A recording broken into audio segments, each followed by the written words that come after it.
जय श्री कृष्णा, राधे राधे। ओम नमो भगवते वासुदेवाय। मेरे सभी प्यारे भक्तों पर भगवान नारायण की कृपा सदैव बनी रहे।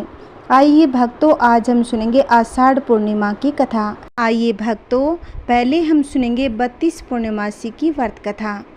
द्वापर युग में यशोदा माँ ने श्री कृष्ण से कहा, हे कृष्ण, तुम सारे संसार के उत्पन्न करता, पालनहारी और संहार करता हो। आज मुझे कोई ऐसा व्रत बताओ जिसके करने से मृत्यु लोक में भी स्त्रियों को विधवा होने का भय न रहे तथा यह व्रत सभी मनुष्यों की मनोकामना पूर्ण करने वाला हो। श्री कृष्ण कहने लगे, हे माता, तुमने अति सुंदर प्रश्न किया है। मैं तुम्हें ऐसे एक व्रत के बारे में विस्तार से बताता हूँ। सौभाग्य की प्राप्ति के लिए स्त्रियों को 32 पूर्णिमासी के व्रत करना चाहिए। इस व्रत को करने से स्त्रियों को सौभाग्य की प्राप्ति होती है। यह व्रत अत्यंत सौभाग्य देने वाला और भगवान शिव के प्रति भक्ति को बढ़ाने वाला है। यशोदा जी कहने लगी, हे कृष्ण, प्रथम इस व्रत को मृत्यु लोक में किसने किया था? इसके विषय में विस्तार से मुझे बताओ। श्री कृष्ण जी कहने लगे, इस भूमंडल पर अनेक प्रकार के रत्नों से परिपूर्ण कातिका नाम की एक नगरी थी। वहाँ चंद्रहास नामक राजा राज्य करता था। उसी नगर में धनेश्वर नाम का एक ब्राह्मण था। उसकी स्त्री अति सुशीला रूपवती थी। दोनों ही उस नगरी में बड़े प्रेम के साथ रहा करते थे। घर में धन धान्य आदि की कोई कमी नहीं थी, परंतु उनको बहुत बड़ा दुख था कि उनके कोई संतान नहीं थी। एक समय एक बड़ा योगी उस नगरी में आया। वह योगी उस ब्राह्मण के घर को छोड़कर अन्य सभी घरों से भिक्षा लेकर भोजन किया करता था। वह रूपवती से कभी भिक्षा नहीं लेता था। एक दिन वह योगी रूपवती से भिक्षा न लेकर किसी अन्य घर से भिक्षा लेकर गंगा किनारे जाकर भिक्षण को प्रेम पूर्वक ग्रहण करने लगा कि धनेश्वर ने योगी का यह सब कार्य देख लिया। अपनी भिक्षा के अनादर से दुखी होकर धनेश्वर योगी से बोला, हे महात्मन, आप सब घरों से भिक्षा लेते हैं, परंतु आप मेरे घर की भिक्षा कभी नहीं लेते। इसका क्या कारण है? योगी ने कहा, निसंतान के घर की भीख पतितों के अन्न के तुल्य होती है। जो पतितों का अन्न खाता है वह भी पतित हो जाता है। क्योंकि तुम निसंतान हो, इसीलिए पतित हो जाने के भय से मैं तुम्हारे घर की भिक्षा नहीं लेता। धनेश्वर योगी की यह बात सुनकर बहुत ही दुखी हो गया और हाथ जोड़कर योगी के पैरों में गिर गया और कहने लगा कि हे महाराज, यदि ऐसा है तो आप पुत्र प्राप्ति का उपाय बताइए। आप सर्वज्ञानी हैं, मुझ पर कृपा कीजिए। हे भगवान, मेरे घर में धन की कोई कमी नहीं, परंतु मैं पुत्र न होने के कारण अत्यंत दुखी हूँ। आप मेरे इस दुख का हरण करें। आप सामर्थ्यवान हैं। यह सुनकर योगी कहने लगे, हे ब्राह्मण, तुम चंडी की आराधना करो। घर आकर उसने अपनी पत्नी से सब वेदांत कहा और स्वयं तप करने के लिए वन में चला गया। वन में जाकर उसने चंडी की उपासना की और व्रत किए। चंडी ने 16वें दिन उसको स्वप्न में दर्शन दिया और कहा, हे धनेश्वर, जा, तेरे घर में पुत्र होगा, परंतु वह 16 वर्ष की आयु में ही मृत्यु को प्राप्त हो जाएगा। यदि तुम दोनों पति पत्नी 32 पूर्णमासियों का व्रत विधि पूर्वक करोगे तो वह दीर्घायु हो जाएगा। जितनी तुम्हारी सामर्थ्य हो, आटे के दिए बनाकर शिवजी भगवान का पूजन करना, परंतु पूर्णमासी के व्रत 32 होने चाहिए। प्रातःकाल होने पर इस स्थान के समीप तुम्हें आम का वृक्ष दिखाई देगा। उस पर चढ़कर तुम एक फल तोड़कर शीघ्र ही अपने घर को चले जाना और अपनी पत्नी से सब वेदांत कहना। ऋतु स्नान के बाद वह स्वच्छ होकर श्री शंकर भगवान का ध्यान करके उस फल को खा लेगी। शंकर भगवान की कृपा से उसको गर्भ हो जाएगा। जब वह ब्राह्मण प्रातःकाल उठा तो उसने एक स्थान के पास ही आम का वृक्ष दिखाई दिया, जिस पर एक अत्यंत सुंदर आम का फल लगा हुआ था।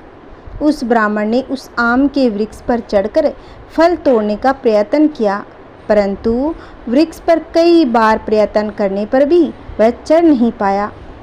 तब उस ब्राह्मण को बहुत ही चिंता होने लगी। तब विघ्न विनाशक श्री गणेश भगवान की वंदना करने लगा। हे दयानिधे, अपने भक्तों के विघ्नों का नाश करके उनके मंगल कार्य को करने वाले, दुष्टों का नाश करने वाले, रिद्धि सिद्धि प्रदान करने वाले, आप मुझ पर कृपा करके इतना बल दे कि मैं अपने मनोरथ को पूर्ण कर सकूं। इस प्रकार गणेश जी की प्रार्थना करने पर उनकी कृपा से धनेश्वर वृक्ष पर चढ़ गया और उसने सुंदर आम के फल को तोड़ लिया। और धनेश्वर ने सोचा, जो वरदान से फल मिला था वो यही है, और कोई फल तो दिखाई नहीं दे रहा। उस धनेश्वर ब्राह्मण ने जल्दी से घर जाकर अपनी पत्नी को वह फल दे दिया और उसकी पत्नी ने अपने पति के कहे अनुसार उस फल को खा लिया और वह गर्भवती हो गई। देवी जी की असीम कृपा से उसे एक अत्यंत सुंदर पुत्र उत्पन्न हुआ, जिसका नाम उन्होंने देवीदास रखा। माता पिता के हर्ष और शोक के साथ वह बालक शुक्ल पक्ष के चंद्रमा की भांति वह बालक अपने माता पिता के घर में बड़ा होने लगा। भवानी की कृपा से वह बालक बहुत ही सुंदर, सुशील, विद्या पढ़ने में बहुत ही निपुण हो गया। दुर्गा जी की आज्ञा अनुसार उसकी माता ने 32 पूर्णमासी का व्रत रखना प्रारंभ कर दिया, जिससे उसका पुत्र बड़ी आयु वाला हो जाए। 16वां वर्ष लगते ही देवीदास के माता पिता को बड़ी चिंता हो गई कि कहीं उनके पुत्र की इस वर्ष मृत्यु न हो जाए। इसीलिए उन्होंने अपने मन में विचार किया कि यदि यह दुर्घटना उनके सामने हो गई तो वो कैसे सहन करेंगे। इसीलिए उन्होंने देवीदास के मामा को बुलाया और कहा, हमारी एक बहुत बड़ी इच्छा है कि देवीदास 1 साल तक काशी में जाकर विद्या अध्ययन करें। उसको अकेला भी नहीं छोड़ना चाहिए, इसीलिए साथ में तुम चले जाओ और 1 साल के बाद इसको वापस ले आना। सब प्रबंध करके उसके माता पिता ने काशी जाने के लिए देवीदास को एक घोड़े पर बिठाकर उसके मामा के साथ भेज दिया, परंतु यह बात उसके मामा या किसी और से नहीं बताई। धनेश्वर तथा उसकी पत्नी ने अपने पुत्र की मंगल कामना तथा दीर्घायु के लिए भगवती दुर्गा की आराधना और पूर्णमासियों का व्रत करना प्रारंभ कर दिया। इस प्रकार बराबर 32 पूर्णमासी के व्रत को उन्होंने पूरा किया। कुछ समय बाद एक दिन वह मामा और भांजा मार्ग में रात बिताने के लिए किसी गांव में ठहरे हुए थे। उस दिन उस गांव में ब्राह्मण की अत्यंत सुंदर, सुशीला और गुणवती कन्या का विवाह होने वाला था। जिस धर्मशाला के अंदर वर उसकी बारात ठहरी हुई थी, उसी धर्मशाला में देवीदास उसके मामा भी ठहरे हुए थे। संयोगवश कन्या को तेल आदि चढ़ाकर मंडप आदि का कार्य किया गया तो लगन के समय वर को धनुर्वात हो गया। इसीलिए वर के पिता ने अपने परिवारजनों से विमर्श करके निश्चय किया कि देवीदास मेरे पुत्र जैसा ही सुंदर है, मैं इसके साथ ही लगन करवाऊं और बाद में विवाह के अन्य कार्य मेरे लड़के के साथ हो जाएंगे। ऐसा सोचकर देवीदास के मामा से जाकर बोला कि तुम थोड़ी देर के लिए अपना भांजा हमें दे दो, जिससे विवाह के लगन का सब कार्य सुचारू रूप से हो सके। तब देवीदास का मामा कहने लगा, जो कुछ भी वधू पक्ष से कन्यादान के समय वर को मिले वह सब हमें दे दिया जाए तो मेरा भांजा इस बारात का दूल्हा बन जाएगा। यह बात वर के पिता ने स्वीकार कर लेने पर उसने अपना भांजा वर बनने के लिए भेज दिया। उसके साथ सब विवाह कार्य विधि पूर्वक संपन्न हो गए। पत्नी के साथ वह भोजन करने लगा तो अपने मन में सोचने लगा कि न जाने ये किसकी स्त्री होगी। वह एकांत में यही सोचकर गर्म सांस छोड़ने लगा और उसकी आंखों में आंसू भी आ गए। तब लड़की ने पूछा, क्या बात है, आप इतने उदासीन व दुखी क्यों हो रहे हो? तब उसने सब बातें जो उसके पिता और उसके मामा में हुई थी लड़की को बता दी। तब कन्या कहने लगी, यह ब्रह्मा विवाह के विपरीत कैसे हो सकता है? देव, ब्राह्मण और अग्नि के सामने मैंने आपको ही अपना पति माना है, इसीलिए आप ही मेरे पति हैं। मैं आपकी ही पत्नी रहूंगी, अन्य किसी की कदापि नहीं। देवीदास ने कहा, ऐसा मत करिए, क्योंकि मेरी आयु बहुत ही कम है। मेरे बाद आपकी क्या गति होगी, इन बातों को अच्छी तरह विचार कर लो। परंतु वह दृढ़ विचारों वाली लड़की थी। वह बोली, जो आपकी गति होगी वही मेरी गति होगी। हे स्वामी, आप उठिए और भोजन कीजिए, आप निश्चय ही भूखे होंगे। तब देवीदास और उसकी पत्नी ने भोजन किया तथा शेष रात्रि वे सोते रहे। प्रातःकाल देवीदास ने अपनी पत्नी को 3 नगों से जड़ी हुई एक अंगूठी दी, एक रुमाल दिया और बोला, हे प्रिय, इसे लो और संकेत समझकर शिथिर चित हो जाओ। मेरा मरण और जीवन जानने के लिए एक पुष्प वाटिका बना लो, उसमें सुगंधित वाली एक नवमल्लिका लगाओ, उसको प्रतिदिन जल से सिंचा करो। आनंद के साथ खेलो कूदो और उत्सव मनाओ।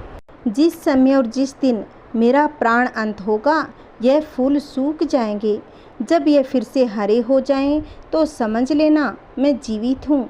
यह बात निश्चय करके समझ लेना, इसमें कोई भी संदेह नहीं है।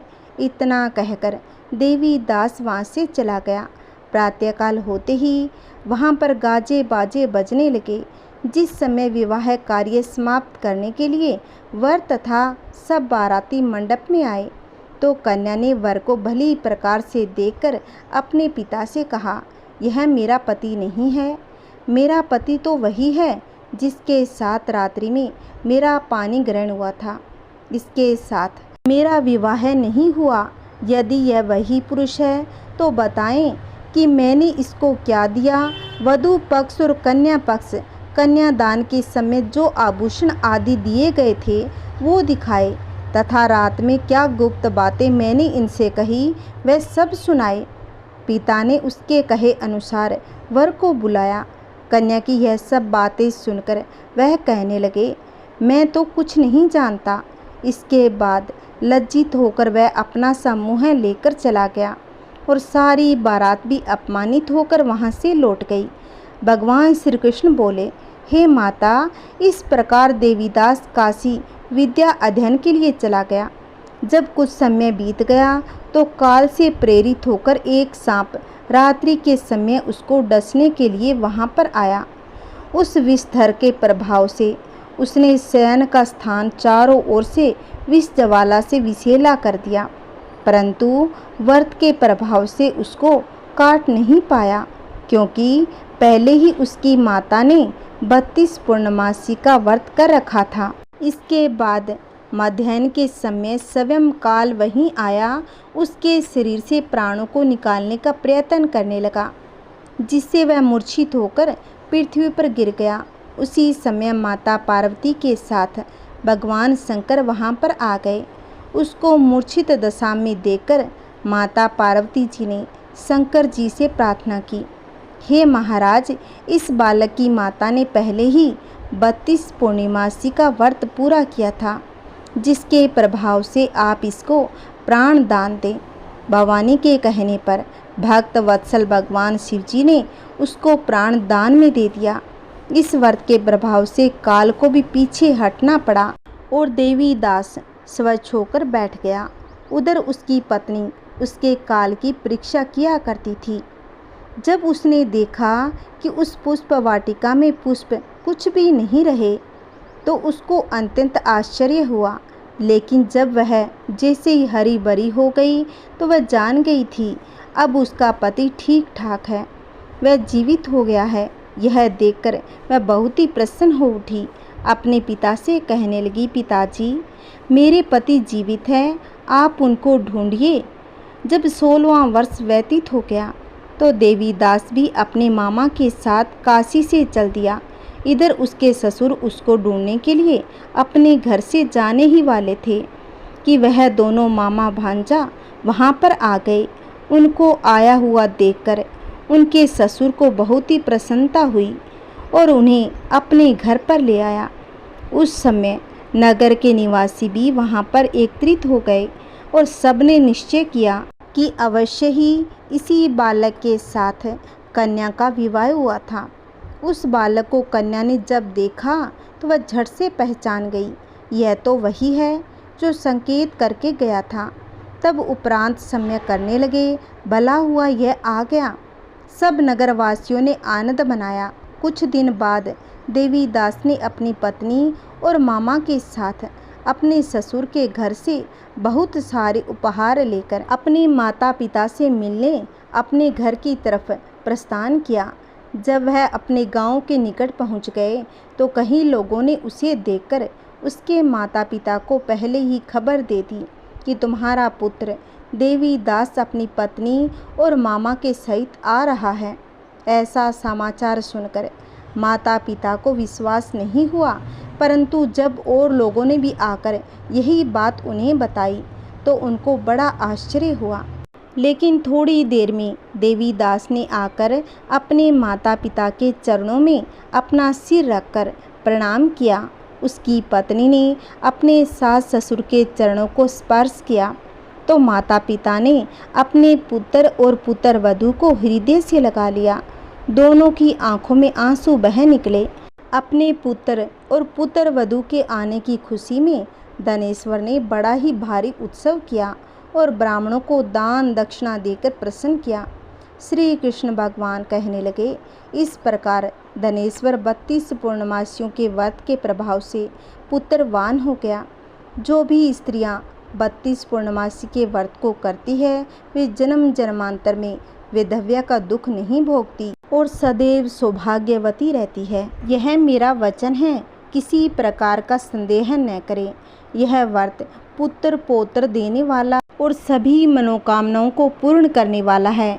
ऐसा कहा जाता है, जो भी स्त्री पुरुष 32 पूर्णिमा का व्रत करने से मन चाही वस्तु की प्राप्ति कर लेता है। भगवान शिव की कृपा से सभी मनोकामनाएं पूर्ण होती है। पूर्णिमा व्रत करने से संतान की प्राप्ति होती है, बच्चे की आयु दीर्घायु होती है। जिन महिलाओं के संतान नहीं होती, अगर वह स्त्री पूर्णिमा व्रत विधि विधान से करे तो संतान की प्राप्ति होती है। वह स्त्री किसी भी प्रकार का दुख नहीं देखती। ओम नमः शिवाय। हर हर महादेव। जय श्रीमन नारायण। समस्त देवी देवताओं की जय। जय श्री कृष्णा। राधे राधे। आइए भक्तों, अब हम सुनेंगे विष्णु भगवान और माता लक्ष्मी की सुंदर कथा। इसे सुने बिना पूर्णिमा का व्रत पूर्ण नहीं माना जाता। बनारस में एक बड़े धनवान सेठ रहते थे। वह विष्णु भगवान के परम भक्त और हमेशा सच बोला करते थे। एक बार जब भगवान सेठ जी की प्रशंसा कर रहे थे, तभी माँ लक्ष्मी ने कहा कि हे स्वामी, आप इस सेठ की इतनी प्रशंसा करते हो, क्यों न आज उसकी परीक्षा ली जाए और जाना जाए कि क्या यह सचमुच इसके लायक है या नहीं। भगवान बोले, ठीक है, अभी सेठ गहरी निंद्रा में है, आप उसके सौपन में जाएं और उसकी परीक्षा लें। अगले ही क्षण सेठ जी को एक सौपन आया। सौपन में धन की देवी लक्ष्मी उनके सामने आई और बोली, हे मनुष्य, मैं धन की दात्री लक्ष्मी हूँ। सेठ जी को अपनी आंखों पर यकीन नहीं हुआ और वो बोले, हे माता, आपने साक्षात अपने दर्शन देकर मेरा जीवन धन्य कर दिया। बताइए, मैं आपकी क्या सेवा कर सकता हूँ। तब माता लक्ष्मी ने कहा कि कुछ नहीं, मैं तो बस इतना बताने आई हूँ कि मेरा स्वभाव चंचल है और वर्षों से तुम्हारे भवन में निवास करते करते मैं उब चुकी हूँ और यहाँ से जा रही हूँ। सेठ जी बोले, मेरा आपसे निवेदन है कि आप यहीं पर रहें, किंतु अगर आपको यहाँ अच्छा नहीं लगता तो मैं भला आपको कैसे रोक सकता हूँ। आप अपनी इच्छा अनुसार जहाँ जाना चाहें जा सकती हो। इतना कहकर माता लक्ष्मी उसके घर से चली गई। थोड़ी देर बाद वे रूप बदलकर पुनः सेठ के सौपन में यश के रूप में आई और बोली, सेठ, मुझे पहचान रहे हो। तब सेठ ने माँ लक्ष्मी से कहा, नहीं महोदय, मैं आपको नहीं पहचानता। यश, मैं यश हूँ, मैं ही तेरी कीर्ति और प्रसिद्धि का कारण हूँ। लेकिन अब मैं तुम्हारे साथ नहीं रहना चाहता, क्योंकि माँ लक्ष्मी यहाँ से चली गई, अतः मेरा ही यहाँ कोई काम नहीं। सेठ बोला, ठीक है, यदि आप भी जाना चाहते हो तो वही सही। सेठ जी अभी भी स्वप्न में ही थे। उन्होंने देखा कि वह दृढ़ हो गए। धीरे धीरे उनके सारे रिश्तेदार व मित्र भी उनसे दूर हो गए थे। यहाँ तक कि जो लोग उनका गुणगान किया करते थे वो भी अब बुराई करने लगे। कुछ समय बीतने पर माँ लक्ष्मी धर्म का रूप धारण कर पुण्य सेठ के स्वप्न में आई और बोली, मैं धर्म हूँ। माँ लक्ष्मी और यश के जाने के बाद मैं भी इस दरिद्रता में तुम्हारा साथ नहीं दे सकता, मैं जा रहा हूँ। तब सेठ ने कहा कि जैसी आपकी इच्छा, और धर्म भी वहाँ से चला गया। कुछ और समय बीत जाने पर माँ लक्ष्मी सत्य के रूप में स्वप्न में प्रकट हुई और बोली, मैं सत्य हूँ। लक्ष्मी, यश और धर्म के जाने के बाद अब मैं भी यहाँ से जाना चाहता हूँ। ऐसा सुनकर सेठ जी ने तुरंत सत्य के पांव पकड़ लिए और बोले, हे महाराज, मैं आपको नहीं जाने दूंगा। भले ही मेरा साथ छोड़ दे, मुझे त्याग दे, पर कृपा आप ऐसा मत करिए। सत्य के बिना मैं एक क्षण नहीं रह सकता। यदि आप चले जाएंगे तो मैं तत्काल ही अपने प्राण त्याग दूंगा। तब सत्य ने कहा, लेकिन तुमने बाकी तीनों को बड़ी आसानी से जाने दिया, उन्हें क्यों नहीं रोका? तब सेठ कहने लगे, मेरे लिए वे तीनों ही बहुत महत्व रखते थे, लेकिन उन तीनों के बिना भी मैं भगवान के नाम का जप करते करते उद्देश्यपूर्ण जीवन जी सकता हूँ। परंतु यदि आप चले गए तो मेरे जीवन में झूठ प्रवेश कर जाएगा और मेरी वाणी अशुद्ध हो जाएगी। भला ऐसी वाणी से मैं अपने भगवान की वंदना कैसे कर सकता हूँ? मैं तो किसी भी कीमत पर आपके बिना नहीं रह सकता। सेठ जी का उत्तर सुनकर सत्य प्रसन्न हो गया। उसने कहा, तुम्हारी अटूट भक्ति ने मुझे यहाँ रुकने पर विवश कर दिया। अब मैं यहाँ से कभी नहीं जाऊँगा। और ऐसा कहते हुए सत्य अंतर्ध्यान हो गया। सेठ जी अभी निद्रा में ही थे। थोड़ी देर बाद स्वप्न में धर्म वापस आया और बोला, मैं अब तुम्हारे पास ही रहूँगा, क्योंकि यहाँ सत्य का निवास है। सेठ जी ने प्रसन्नतापूर्वक धर्म का स्वागत किया। उसके तुरंत बाद यश भी लौट आया और बोला, जहाँ सत्य और धर्म है वहाँ यश वहाँ पर ही रहेगा, इसीलिए अब मैं कहीं नहीं जाऊँगा, तुम्हारे साथ ही रहूँगा। सेठ जी ने यश की भी आओ भक्त की और अंत में माता लक्ष्मी आई। उन्हें देखते ही सेठ जी नतमस्तक हो गए और बोले, हे देवी, क्या आप भी पुनः मुझ पर कृपा करेंगी? तब माता ने कहा, अवश्य। जहाँ सत्य, धर्म और यश हो वहाँ मेरा वास निश्चित है। यह सुनते ही सेठ जी की नींद खुल गई। उन्हें यह सब स्वप्न लगा, परंतु वास्तविकता में वह एक कड़ी परीक्षा से उत्तीर्ण होकर निकले थे। जहाँ सत्य का निवास होता है वहाँ यश, धर्म, लक्ष्मी का निवास अवश्य ही होता है। सत्य है तो सिद्धि, प्रसिद्धि और समृद्धि है। बोलिए श्री हरि विष्णु भगवान की जय। बोलिए माता लक्ष्मी की जय। आइए भक्तों, अब हम सुनेंगे आरती। ओम जय जगदीश हरे, स्वामी जय जगदीश हरे। भक्त जनों के संकट, दास जनों के संकट, क्षण में दूर करे। ओम जय जय जगदीश हरे। जो ध्यावे फल पावे, दुख बिन से मन का, स्वामी दुख बिन से मन का। सुख संपत्ति घर आवे, सुख संपत्ति घर आवे, कष्ट मिटे तन का। ओम जय जगदीश हरे। मात पिता तुम मेरे, शरण गहूँ मैं किसकी, स्वामी शरण गहूँ मैं किसकी। तुम बिन और न दूजा, तुम बिन और न दूजा, आस करूँ मैं जिसकी। ओम जय जगदीश हरे। तुम पूर्ण परमात्मा, तुम अंतर्यामी, स्वामी तुम अंतर्यामी।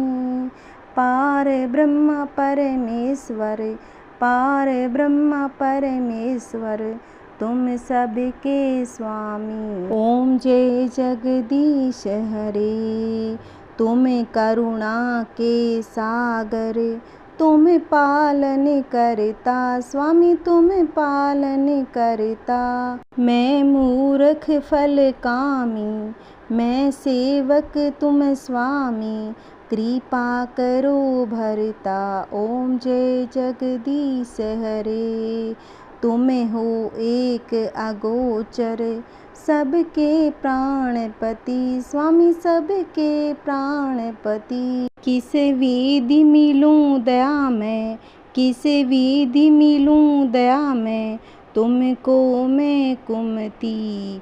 ओम जय जगदीश हरे, दिन बंधु दुख हरता, ठाकुर तुम मेरे स्वामी, रक्षक तुम मेरे। अपने हाथ उठाओ, अपनी शरण लगाओ, द्वार पड़ा तेरे। ओम जय जगदीश हरे, विषय विकार मिटाओ, पाप हरो देवा स्वामी, कष्ट हरो देवा। श्रद्धा भक्ति बढ़ाओ, श्रद्धा भक्ति बढ़ाओ, संतन की सेवा। ओम जय जगदीश हरे, स्वामी जय जगदीश हरे। भगत जनों के संकट, दास जनों के संकट, क्षण में दूर करे। ओम जय जगदीश हरे, ओम जय जगदीश हरे। जय श्री कृष्णा, राधे राधे।